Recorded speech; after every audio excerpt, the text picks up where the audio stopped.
Bienvenue sur le forum des lecteurs de Corrèze Télévision, une émission intitulée Écrivains en région. J'ai le plaisir de recevoir trois Marie. Marie-France Soudard, bonjour Marie-France. Le micro, s'il vous plaît. Marie-Dominique Vergnol, bonjour Marie-Dominique. Bonjour. Et puis Marie-Gaston, bonjour Marie. Bonjour. Donc trois Marie sur ce plateau donc, du forum des lecteurs Corrèze Télévision pour parler donc d'écrivains locaux, d'histoire locale. Et je vais me tourner tout d'abord donc vers Marie-France.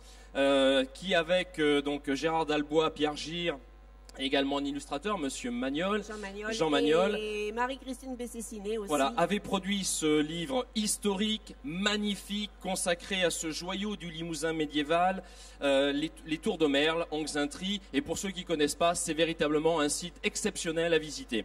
C'est un travail qui est à l'initiative de Pierre Gir, qui a été un acteur du site pendant de nombreuses années. Alors pendant 18 ans, il a été chargé de l'entretien, du débroussaillage. Mais il n'a pas fait seulement ça. Et chaque fois qu'il trouvait une pierre ou un mur, un vieux truc, il prenait des relevés. Et c'est comme ça que pendant 18 ans, il a fait des relevés sur place. Et il s'est passionné pour le Moyen-Âge, il s'est renseigné. C'est vraiment un homme extraordinaire. Et il m'a dit, on a fait les fermes médiévales avec lui. Après, il m'a dit, mais j'ai plein de choses sur les Tours de Merle, il faut faire quelque chose. Donc, j'allais vous demander combien de temps de travail, c'est quasiment 20 ans. À lui, Ce oui. livre, c'est 20 ans de travail. Pour lui, oui. Pour lui, oui. Oui. Alors, comment l'avez-vous construit? Parce qu'on a, c'est un livre très complet. Il y a l'histoire de la forteresse, l'architecture des bâtiments et plein d'autres thèmes. Vous avez choisi justement de le bâtir sous une forme tout à fait particulière, de le construire de façon, j'allais dire, pédagogique. Oui, parce que à l'équipe s'est adjoint un chercheur historien qui, par sa famille, a des attaches très très éloignées, puis il s'appelle Dalbois. Sa famille avait une tour voisine, donc c'est aussi un passionné. Donc lui, il a été chargé de la partie historique, de reconstituer l'histoire, la généalogie, etc. Donc, et moi, j'ai essayé, au milieu, j'ai essayé de faire quelque chose qui se tienne. Donc, on a choisi de présenter les choses de façon chronologique. Alors, un chapitre sur 1 ou 2 siècles d'histoire, et ensuite les tours correspondant à cette époque que l'on a décrite. Alors, ça part du 11e au 15e siècle. Avec justement, je disais, le côté pédagogique, des fonds colorés, fonds blancs, pour le contexte historique, fonds bistres donc pour les constructions, des encarts thématiques, et surtout, et je vais en montrer une à l'image, si la caméra veut bien la prendre, ces illustrations de Jean Magnol, qui sont véritablement magnifiques. Et il y a eu des constructions de maquettes, vous me disiez également. Oui, alors Jean Magnol et Pierre Gir, à l'époque, quand Gir dit travailler, ils ont essayé, à partir des relevés de pierre, de faire une maquette. Et à tous les deux, ils ont fait une maquette. Et c'est à partir de cette maquette que Jean Magnol a travaillé. Alors, la double originalité des Tours de Merle, c'est, il faut le savoir, c'était une co-seigneurie. Voilà. Alors, expliquez-nous un tout petit peu, alors, parce que c'est vrai qu'on a la vicomté de Turenne qui est pas loin et d'autres châteaux, d'autres seigneurs. Mais là, véritablement, sur ce site, donc aux confluences d'une rivière, on va sur le méandre d'une rivière, eh bien, on avait donc deux familles seigneuriales. Deux, même plus que deux. Il y avait les Merles, les Pesteilles, les Vérac, les Carbonnières. Et tout ce beau monde se partageait ce site en co-seigneurs. Et c'est ça tout à fait particulier du sud de la France. Pas seulement en Limousin, mais dans tout le sud, ce sont des co-seigneurs qui règnent en suzerain. C'est tout à fait différent des châteaux forts dont on a l'habitude de nous parler, des châteaux forts du Nord avec le gros donjon, le seigneur. Ici, non, on partage le pouvoir. Et comme on est dans un pays d'indivision, donc on le sait aussi, on tient à la terre, on ne veut pas que la terre se divise, eh bien les tours, elles passent de génération en génération sans se diviser. Ce qui fait qu'il y a à la fin, eh ben, les co-suzerains sont propriétaires d'un 16e de tour, d'un quart de tour, d'un 8e de tour, et voilà, et ça se transmet comme ça. Alors pour terminer, outre le fait que nous avons là un magnifique livre, Marie-France, il faut aussi dire que c'est un site touristique oui. Important. D'ailleurs, vous mentionnez les visites et les horaires. C'est véritablement un site qui nécessite encore beaucoup de travail. Et oui. Vous contribuez aussi à montrer que l'entretien de ce site touristique et de ces Tours de Merle, pour qu'elles vivent dans le patrimoine corrézien, est encore quelque chose, je dirais, d'actualité et même d'avenir. Oui, bien sûr. Alors, le Conseil général semble redécouvrir un peu ces tours parce qu'il y a eu une grande époque des tours de mer où il y avait un son et lumière tenu par une association les énergies se sont un petit peu essoufflées. Et puis, donc, maintenant, on essaye de revaloriser ces tours, mais malheureusement, enfin, ou heureusement, elles appartiennent à une toute petite commune qui est Saint-Genis-au-Merle et qui n'a pas forcément les moyens pour lancer quelque chose. Mais je crois que la Corrèze se réveille un petit peu. Peut-être que ce livre va y contribuer, j'espère. Merci Marie-France. C'est Tour de Merle, joyau du Limousin médiéval. Je me tourne maintenant vers Marie-Dominique Vergnol. Bonjour Marie-Dominique. Bonjour. Maison d'hôte en Limousin chez les Ardents Éditeurs. Qu'est-ce qui pousse une géographe en géographie humaine, je sais de quoi je parle en quelque sorte, d'une certaine façon, votre éditeur Jean-Marc Ferrer comprendra. Qu'est-ce qui vous a poussé à vous diriger vers ces 22 coups de cœur consacrés à ces maisons d'hôtes en Limousin ? En fait, je suis moi-même propriétaire de maison d'hôtes et donc j'avais envie de montrer que le Limousin possédait de très belles demeures qui pouvaient donc accueillir les touristes et même les Limousins eux-mêmes pouvaient venir dans ces maisons. Et j'avais envie donc de sélectionner 22 coups de cœur. Vous nous rappelez le concept quand même d'une maison d'hôte, c'est quand même important parce qu'on a plein d'appellations dans le milieu touristique, les gîtes, tables d'hôtes, maisons d'hôtes, etc. Donc quelle est la particularité d'une maison d'hôte ? Alors une maison d'hôte possède au maximum 5 chambres d'hôtes puisque donc il y a une législation et une définition légale de la chambre d'hôte. Et la chambre d'hôte, la définition, c'est qu'elle accueille à titre onéreux chez l'habitant pour une ou plusieurs nuitées des hôtes ou des touristes. Oui. 10 sur 22 sont en Corrèze.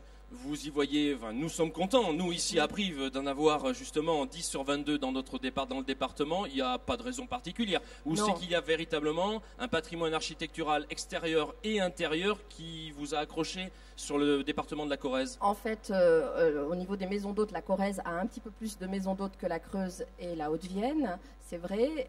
Vous avez aussi une tradition touristique peut-être plus ancrée avec des lieux comme Collonges-la-Rouge ou Beaulieu-sur-Dordogne. Ou Turenne, mais néanmoins c'est le hasard qui a fait qu'il y en avait plus sur cette thématique-là, en tout cas en Corrèze. Alors ce sont vraiment des lieux, je ne sais pas si le terme va vous convenir, mais en tous les cas ce sont que des lieux raffinés. On peut dire ça comme ça. Oui, c'est ça, avec beaucoup de charme évidemment, oui. Mais aussi des lieux où les propriétaires aiment le Limousin, aiment recevoir et cultivent cet art de l'hospitalité. Et donc voilà, je pense que c'est aussi la définition de ces lieux.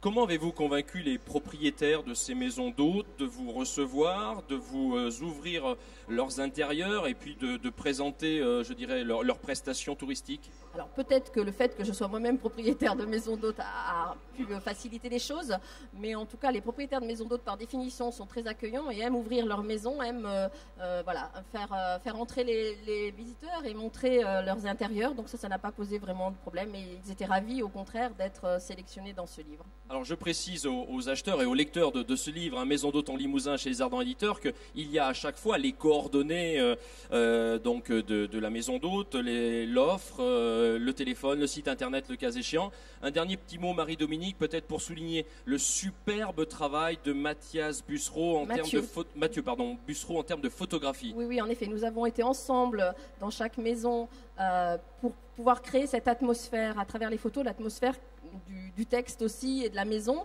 Et donc, oui, les photos sont absolument magnifiques et je pense montrent véritablement les intérieurs de ces maisons. Voilà, de très très belles images, de très beaux textes également pour décrire ces 22 lieux touristiques, ces 22 maisons d'hôtes en Limousin, donc dans ce livre de Marie-Dominique Vergnol aux Ardents Éditeurs. Je termine et je me tourne maintenant vers notre troisième Marie, après Marie-France et Marie-Dominique, Marie-Gaston.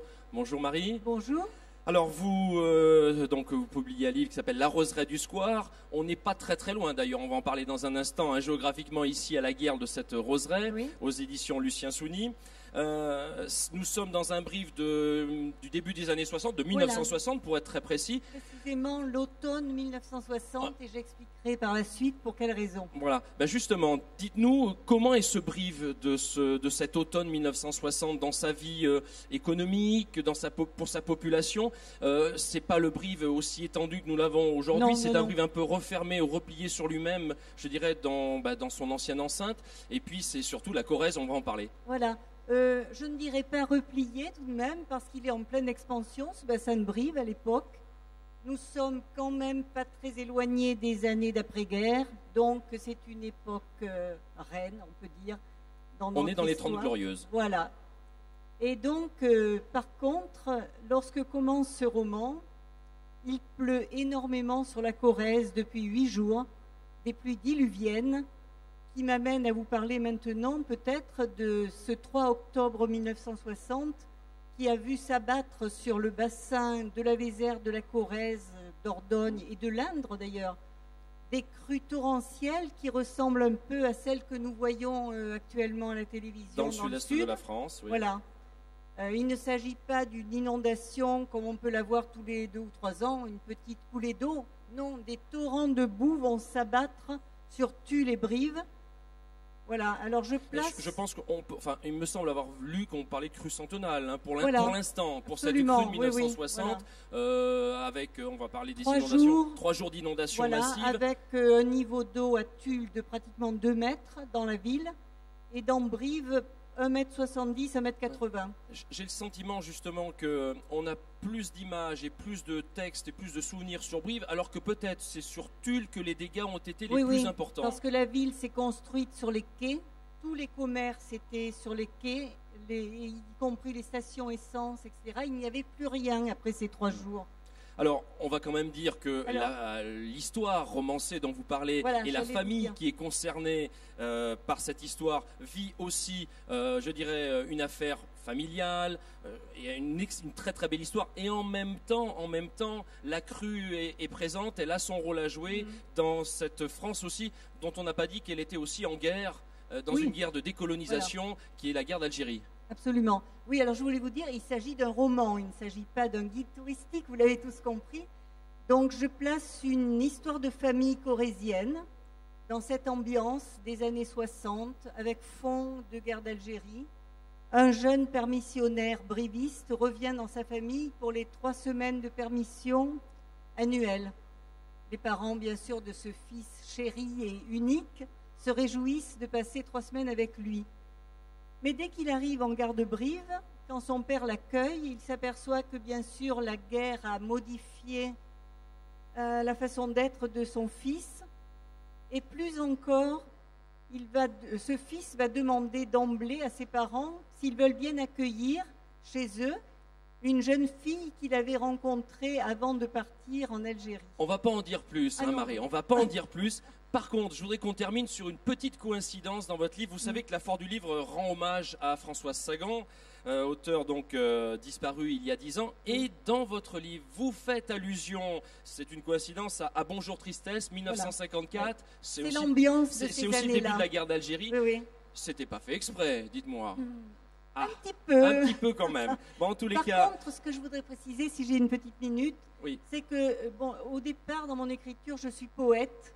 Et j'ai voulu faire passer dans ce livre, outre une famille et cette ambiance-là, ces paysages de Corrèze qui ont une grande empathie avec le caractère de l'héroïne de ce livre.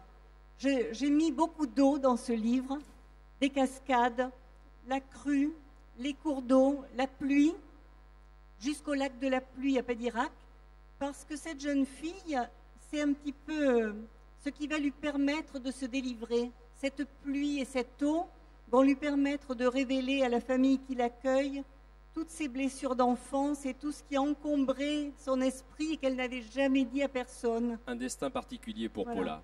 Merci Marie-Gaston. Donc je rappelle les titres de ces 3 ouvrages. Donc Gérard Dalbois, Pierre Gire sous la coordination de Marie-France Oudard, Tour de Merle, Joyaux du Limousin médiéval.